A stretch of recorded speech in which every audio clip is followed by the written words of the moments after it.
السلام علیکم پیارے دوستوں، شروع کرتے ہیں آج کی کہانی۔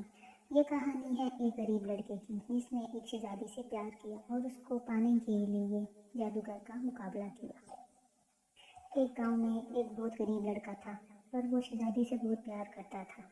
جب بادشاہ کو پتہ چلا تو اس نے اسے بلوایا اور اسے کہا کہ تم میری بیٹی کو پسند کرتے ہو، لیکن میری بیٹی تو عیش و عشرت کے ساتھ رہنے کی عادی ہے، تم بہت غریب ہو، تم میری بیٹی کو ایسے عیش و عشرت نہیں دے سکتے۔ بادشاہ بہت چالاک تھا، وہ چاہتا تھا کہ اس کی بیٹی کے ساتھ غریب لڑکے کی شادی بھی نہ ہو اور سلطنت میں شور شرابہ بھی نہ ہو، یعنی ساتھ میں مر جائے اور لاٹھی بھی نہ ٹوٹے۔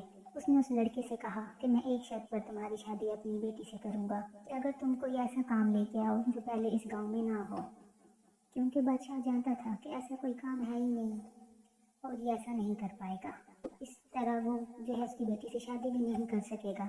لڑکے نے یہ بات مان لی اور کہا کہ میں ایسا کام لے کے آؤں گا جو اس پہلے گاؤں میں نہ ہو۔ لڑکا گھر گیا، اس نے باپ کے ساتھ بات کی، وہ لوگ کام کی تلاش میں نکل پڑے۔ چلتے چلتے چلتے ان کو کافی ٹائم گزر گیا لیکن کوئی ایسا کام نہ ملا۔ چلتے چلتے تھک چکے تھے لیکن اچانک وہ ایک ایسی جگہ پہنچے جہاں وہ دیکھ کر حیران رہ گئے۔ وہاں پر ایک شخص تھا جو کھانے پکا رہا تھا، طرح طرح کے پکوان بنا کے رکھتا جا رہا تھا۔ اور حیرانی کی بات یہ تھی کہ وہ آگ اس کے گھٹنوں میں سے نکل رہی تھی، بجائے اس کے کہ وہ لکڑیاں جلاتا، اس کے گھٹنوں میں سے آگ نکل رہی تھی اور وہ طرح طرح کے پکوان بنا رہا تھا۔ وہ باپ بیٹا یہ دیکھ کر حیران ہو گئے۔ انہوں نے کہا یہی ایسا کام ہے جو پہلے ہمارے گاؤں میں نہیں ہے۔ انہوں نے اس جادوگر کے ساتھ بات کی کہ ہمارے گاؤں میں یہ مسئلہ ہے کہ میرا بیٹا شادی کرنا چاہتا ہے اور انہوں نے یہ شرط رکھی ہے کہ کوئی ایسا کام لے کے آؤ جو پہلے نہ ہو، تو یہ کام ایسا ہے جو پہلے ہمارے گاؤں میں نہیں ہے، تو کیا تم ہمیں یہ کام سکھا دو گے؟ جادوگر یہ بات سن کر مان گیا، اس نے کہا ٹھیک ہے میں سکھاؤں گا۔ اس نے کہا کہ تم واپس چلے جاؤ اور اپنے بیٹے کو 5-6 ماہ کے بعد آ کے لے جانا۔ جادوگر اسے اپنے گھر لے گیا اور اس کا باپ واپس چلا گیا۔ جادوگر کی ایک بیٹی بھی تھی۔ جادوگر جیسے ہی اسے اپنے گھر لے کر گیا تو اس کی بیٹی اسے دیکھ کر حیران ہو گئی کیونکہ وہ بہت خوبصورت تھا، اور اب وہ بہت پریشان ہو گئی کیونکہ اسے پتا تھا کہ اس کا باپ صبح اس لڑکے کو مار دے گا۔ وہ جو شخص بھی آتا تھا کام سیکھنے کے لیے تو وہ اسے ہمیشہ مار دیتا تھا۔ اس نے کہا کہ صبح پھر یہ باپ اس کو کہے گا کہ کنواں چلاؤ اور پھر اسے کنویں میں پھینک دے گا اور اوپر سے بند کر دے گا۔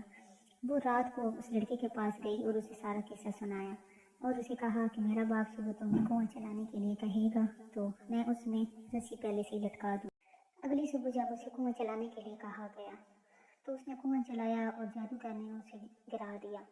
جب وہ کنویں میں گر گیا تو اس نے رسی کو پکڑ لیا اور جادوگر نے اوپر سے کنواں بند کر دیا اور چلا گیا۔ اس کے جانے کے بعد بیٹی نے اسے باہر نکال لیا۔ اس نے لڑکے سے پوچھا کہ تم یہاں کیوں آئے ہو، یہ کام کیوں سیکھنا چاہتے ہو؟ اس نے اسے بتایا کہ میں ایک شہزادی سے پیار کرتا ہوں اور اس کو پانے کے لیے اس کے باپ نے یہ شرط رکھی کہ میں کوئی ایسا کام لے کے آؤں جو پہلے اس گاؤں ہو، اس لیے میں یہ کام سیکھنا چاہتا تھا۔ لڑکی یہ سن کر تو حیران ہو گئی اور اس نے کہا یہ کام میں تمہیں سکھاؤں گی۔ وہ روزانہ اسے یہ کام سکھاتی اور باپ کے آنے سے پہلے پہلے اسے چھپا دیتی۔ ایسے کرتے کرتے 6 ماہ گزر گئے اور وہ سارا جادو سیکھ گیا۔ اب وہ گھر جانے کے لیے وہاں سے نکلا۔ چلتے چلتے راستے پہ اس کو اس کا باپ مل گیا جو اسے لینے آ رہا تھا۔ اس نے باپ سے پوچھا کہ آپ نے کچھ دولت بھی کمائی ہے کہ نہیں؟ اس کے باپ نے کہا کہ دولت تو تم کمانے گئے تھے، میرے پاس دولت کہاں سے آئی؟ اس نے کہا چلو ایسے کرتے ہیں کہ کچھ کماتے جاتے ہیں۔ اس نے کہا کہ میں جانوروں کی شکل اختیار کروں گا، آپ مجھے بیچ کے جانا، لیکن یہ ہے کہ ناک کی رسی نہیں دینا۔ اس نے کہا ٹھیک ہے۔ ایسے نہیں ہوا، وہ ایک خوبصورت گائے کی شکل اختیار کر گیا اور اس کے باپ نے اسے بیچ دیا۔ ناک کی رسی نہیں دی، تھوڑا سا آگے گیا اور اس نے ایسے کیا کہ بھاگ گیا۔ جب وہ بھاگ گیا لوگ اس کے پیچھے بھاگنے لگے، تھوڑا آگے جب وہ نظروں سے اوجھل ہو گیا تو اس نے ایسے کیا کہ وہ پھر انسان بن گیا اور لوگ اسے پوچھنے لگے کہ یہاں ایک گائے آئی تھی وہ کہاں گئی؟ اس نے کہا وہ تو آگے چلی گئی۔ پھر وہ اپنے باپ کے پاس چلا گیا، باپ کے پاس گیا اور اسے بتایا کہ دیکھو ایسے میں نے یہ جادو سیکھا ہے اور اب پیسے کمائیں گے۔ ایسے کرتے کرتے وہ کبھی گائے بنا، کبھی بکری بنا، کبھی اونٹ بنا، تو گھوڑا بنا، ایسے کرتے کرتے وہ ہاتھی بن گیا، لیکن ہاتھی کو کسی نے بھی نہ خریدا۔ اس کا باپ اسے گھماتے گھماتے گھماتے پھر جادوگر کے پاس لے گیا۔ جادوگر نے جب اسے دیکھا تو جادوگر نے پہچان لیا کہ یہ تو وہ لڑکا ہے اور وہ حیران ہو گیا۔ اس نے کہا یہ ہاتھی میں خریدوں گا، اور اسے پتا تھا کہ اگر وہ ناک کی رسی اسے لے لے تو وہ نہیں بھاگ سکے گا۔ اس نے اس سے باپ سے کہا کہ مجھے یہ ناک کی رسی بھی چاہیے۔